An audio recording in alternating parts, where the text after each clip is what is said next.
Here's how we help two brands hit 8 figures in 2025. You can see this brand here did 10.4 million in 2025, and that was up 42% compared to 2024. And you can see this brand here did 10.7 million in 2025, and they were up 38% compared to 2024.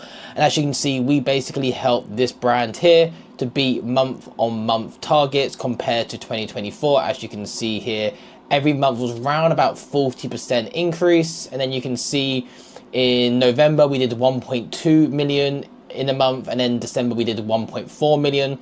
And as you can see here, the same thing for this brand, up 42%. And you can see month on month we basically beat 2024. And I think this brand was averaging around about 40% increase on a month-by-month basis. And you can see here in November we did 1.4 million for them. Now, the most important thing is the bottom line for any e-commerce brand. And as you can see here, we scaled spend by 23%, and that led to a net profit increase of 61%. Contribution margin increased by 53%, and you can see here profit per new customer increased 45%. And as you can see here, in 2025 we was generating £8.51 profit per new customer versus £5.85 per profit per new customer in 2024. And as you can see here, new customer ROAS increased by 10%. Obviously MER came down as well, but that is just because we had repeat customers increasing. So as you can see here, this brand scaled spend and actually increased profit on the back end. So how do we help this brand to hit 10 million in revenue and 3 million in profit? Well, this is for brands if you're already scaling but you're just looking for the help. You're spending 5 figures plus a month on Meta and Google. Your revenue's up, but your profit isn't really compounding. Your efficiency is inconsistent week to week. And you feel when you scale, you really feel that on your margins. So if you're under 30k per month, then this won't really apply to you, because what I would recommend below 30 is just creating many different ads and sending that to a product page before start doing this more advanced stuff to get you to those 8 figures. Now, the problem that you probably have right now is your revenue is growing, but your profit doesn't compound. Your marketing cost keeps rising. Your acquisition cost for new customers is inconsistent. You spend more and you feel that on your margins, so you're scared to keep spending because your margins are getting squeezed as every time you increase your ad spend. And the model that you have currently is currently breaking at scale. 1 week is great, next week your CAC jumps up 25%, and then suddenly you're buying the volume at the wrong efficiency. Now, here's the most uncomfortable truth. Incremental spend basically exposes misalignment. So scaling spend doesn't fix inefficiencies. It magnifies your messaging mismatch. It magnifies buying quality issues. It magnifies your landing page friction. And it also means that profit doesn't scale on luck. It scales on alignment. So that small spend, you can brute force your way to success. But trying to get to 8 figures, you really need to have a system in place to get you to that next level for your brand. Now, the most important thing for any brand right now is the framework. Who is your buyer? Who is the message? Where's the page you're sending to? And that's how you profit. So start with the buyer intent and belief. And you basically want to build a message around that mindset of that buyer. And then you want to send them to a page that's going to finish the conversion. And only do that when you want to do that when you can start scaling spend, when you start seeing your KPIs being met. If anything breaks, this is going to hurt your incremental ROAS, which is going to basically affect everything. So if an ad is basically saying why you're losing hair down the drain, for example, don't send them to a product page or a category page. You want to send them to a advertorial or a listicle. So again, this is the biggest thing we're seeing time and time again, is brands just aren't really breaking down their messaging and pairing it to the right pages. Yes, it's getting harder online advertising because it's getting more expensive year on year, but you just need to have the right elements for success. So what we're seeing time and time again with brands trying to get to the 8 figures is they have one page for everything, one creative angle for everyone. They optimize but channel by channel, not focusing on the system. They chase blended ROAS instead of incremental profit. They test more ads instead of just fixing fundamental issues. You see, more creatives won't fix a broken message to a path page. It's going to create more ways for you to lose. So what I mean by that is you're hearing everyone right now say, test more ads, create more ads. But the biggest thing that you should be doing is research. Okay, what are the top 5 messaging angles in my ad account that's working right now? And how can I pair that to the right page? You see, the way that we help these brands to scale, as you can see here, profit per new customer increased by 45%, is by focusing on the buyer-led acquisition strategy. So we rebuilt Meta and Google around buyer's intent and not platform defaults. So basically, we really want to focus on the right messaging, the right campaign structure. We want to map out the buyers into different intent buckets, from unaware, which they have no idea that you exist, they have a problem. Then you have a problem aware, which they understand they have a problem, but they now need to try and figure out what is the solution to that, which is going to fall into solution aware. Once they fall into solution aware, they're going to see, okay, well, these 3 products fixes this problem. They're now going to come product aware. They now know that these 2 companies are the best, and then they're going to come to most aware. You basically want to line Meta to create demand, shape belief, and convert intent. Because with Meta, you can steal your competitors' traffic because your competitors are also investing in all this messaging. So you just need to make sure that your messaging is better than your competitors. Then you need to align Google to create demand. So demand gen right now is something that's really important for brands trying to scale. We've seen it time and time again to be really important to creating that demand, to helping you get to that next level by incrementally reaching new audiences. You also want to capture that demand with Google. Google's a great place because they're showing intent. They're going in, they're searching for red high heels, red dresses, and there's basically very high intent. And you want to spend where your buyer is, not just where the cheapest CPM is. So how do we segment intent? Well, this is a simple model. You have 3 buckets. You have problem aware, something isn't working; solution aware, I'm comparing approaches; product aware, I'm choosing a brand. So basically, at every single stage, you need to have different talking points and different offers. Your creative, your offers, your landing pages all need to change on the bucket of customer that you're speaking to. Most brands talk to product aware to everyone, which is fine because that's the highest converting with most aware. But you need to speak to unaware, problem aware, and solution aware to really grow and scale your brand, because you need new people going into the funnel. So for example, for my agency, problem aware is why are costs rise when you scale. That's the biggest thing we're hearing time and time again. Then the solution aware would be, well, the 3 approaches brands use and what actually works at scale. This is why I'm creating this video, because I'm trying to hit on 3 different pain points basically. And then you got product aware, which is basically proof, comparisons, objections, reason to buy. Is this person legit? Are they going to actually help me grow and scale? Is these case studies real, for example? So again, you can see that in certain videos, you are able to take someone from unaware to problem aware to solution aware to product aware. It's just you need to basically craft everything around the right messaging. So what we did for these brands is basically recreate the creatives around the avatars and intent. So we stopped making generic ads. We've rebuilt creatives around avatars, not interests. And each avatar was defined by core desire, fear, existing belief, objection. And then the creative angles were chosen based on avatar's identity, the level of awareness, and the market sophistication level. And each intent had a different job. Do we need to educate? Do we need to prove that this mechanism works? Or do we just need to show them a offer to get them over the line?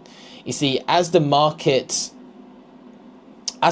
becomes more sophisticated, claims were replaced with mechanisms, stories, identity, and creative becomes the targeting. So the same product has just different buyers with different angles and different proof.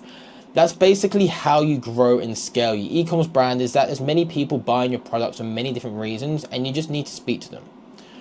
So what is an angle? An angle is a lens used to frame the product or an offer. There's a reason why someone should care right now. It determines how you desire that product to position in front of them. So an avatar is based on desire, belief, core objection, and the same product can have multiple angles. You can have pain, mechanism, identity, comparison, story.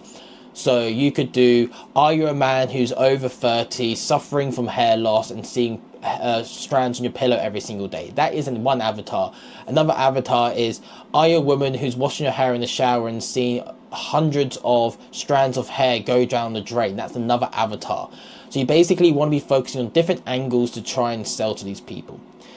Now, the biggest thing is market sophistication. Now, if you are in a very sophisticated market like beauty, health, skincare, supplements, then basically the market is, it depends on how educated they are, how exposed and skeptical is the market already.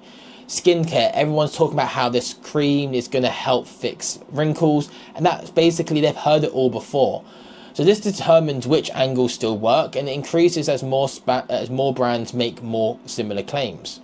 So if your messaging evolves for low sophistication, basically that's normally first to market, where you're the only really one on the market right now. You don't really need to make big claims. The more sophisticated a market gets, the more you need to make stronger claims or use a mechanism. Our proprietary blend of KG2 has everything your body needs, for example. But when you start getting very, very sophisticated, you basically need to start using storytelling, identity, credibility, because everyone's heard everything before. They now need to hear stories that's going to resonate to them the most. So again, same product can have different angles as well as sophistication increases, and scale requires angles to evolve, not new products. You need to keep changing your angles to really grow and scale your e-commerce brand. So what I would do is go to a Google Doc, and I would basically have a column of all the different avatars that you can sell to, and then I would have all the different rows of problem aware, solution aware, product aware, and I would basically start planning around each angle and problem. What's their desire? What's their pain? What's their fear? What's their motivator? What's their belief? What market sophistication level are they at? What proof do they need? What type of call to action do we need? Because avatar A may require consequent and identity angles, while avatar B may require mechanism and credibility due to a higher sophistication level. So I would put this into a Google sheet, and I would basically start planning this, and this is going to help you to basically really start growing and scaling your brand. Now, strategy 3 is really important, and that's landing page alignment to messaging. You need to remove the one page fits all. You need to make sure that you build pages around the ad promise. You need to reduce the friction, which is going to be helping everything be congruent. When everything is matching and congruent, this is going to increase your conversion rate, which is going to help you have a more incremental reach of gaining new customers for your brand. And this is going to help you to scale because everything is going to be aligned. If an ad is educating, the page must continue to educate that person, not hard sell. So for example, let's just help you with message match in practice. This is a skincare brand, problem aware. Their ads focus on symptoms, frustrations, naming the real problem, consequent-led angle. This is why you keep suffering from acne, for example. Well, we need to educate that person on a landing page, to educate the buyer, reframe the problem, and then introduce the product, introduce the solution to that. So again, an ad, why the adults breakouts keep coming back, even with good skincare. The page, the real cause behind recurring adult acne and why routines fail. You see, the ad really spoke to a specific person. The landing page is now speaking to them. You're educating them. You're trying to help them, which is more likely for them to make a purchase because you're not trying to sell. You're trying to help them fix their problem. And that's problem aware. Solution aware would be failed solutions they've tried before. You've tried 12 skincare products to fix your wrinkles and that never worked. Well, the reason why it never worked is because you need a new or clearer mechanism. Vitamin C is the upcoming serum paired with X, Y, and Z. You see, and then this is the reason why most common approaches don't work, because it doesn't penetrate your skin deep enough. And then you basically want to have a landing page that compares the different approaches, explain how this solution works, build credibility for the mechanism. So for example, most acne products fail because they ignore the skin barrier. And then the page you send them to is the barrier first skincare versus traditional acne treatment. Now you're basically giving them a solution on how your solution is going to work to fix their problem. And then product aware is basically focusing around social proof, objection handling, reasons to act now. And then you want to send them to a landing page with before and after, similar to the avatar, reviews, FAQs, guarantees, and a clear call to action. So the ad could be like 13 days, same skin, no filler, clinically backed barrier repair for adult prone skin. You see, now you can see here visually that every single ad we're making is going to be visually different, and it's going to be having different messaging. And that's going to help us to speak to the different stages of the funnel, which is going to help brands increase their revenue. This is basically what we did for this brand here and this brand here, and also how we increase their profit per new customer by making sure everything is aligned. You see, the reason why this increased profitable incremental scale is because we had higher intent traffic, which meant we had higher conversion rates, which means improved efficiency. Because there was less mismatch of the messaging, there was a less reason for a user to click off, which then told Meta that this ad is a relevant ad, which then rewarded our client for cheaper CPMs. If you have a better pre-session, there's less reasons to rely on discounts, because you're basically teaching people that this product is the reason that you're going to fix their problem, and they're more likely to make a purchase from you. Incremental spend basically performs better because the more we're spending on traffic, the more we're likely to see a purchase, because again, everything is aligned to the person and we're really speaking to them and making sure they're coming aware. And this is how profit really started to compound for this brand, because we just kept making sure that all the ads and messaging was focusing on who we wanted to speak to. We wasn't trying to find this magic audience. We was basically building a system that converts at higher volume, because again, to grow your brand, you will need to increase your ad spend. Well, increasing ad spend does hurt efficiency unless you do everything correctly. So the lessons in this is scaling doesn't reward effort. It rewards correct sequencing, which is focus on your buyer, focusing on the message, focus on the page, focus on the profit. If your profit isn't compounding, it means your systems aren't aligned. And what you need to do that is fix the alignment before you scale spend. And that's just how we essentially helped our clients to grow, increase their profit. Again, it's important that you focus on brand as well, because now you get into this 8-figure mark, you need to focus on brand. But again, you need to make sure that everything is being congruent. You're focusing on the right messaging, the angles to get that customer to convert. So that's pretty much everything for this video. I hope you enjoyed it, and I'll speak to you soon. Bye.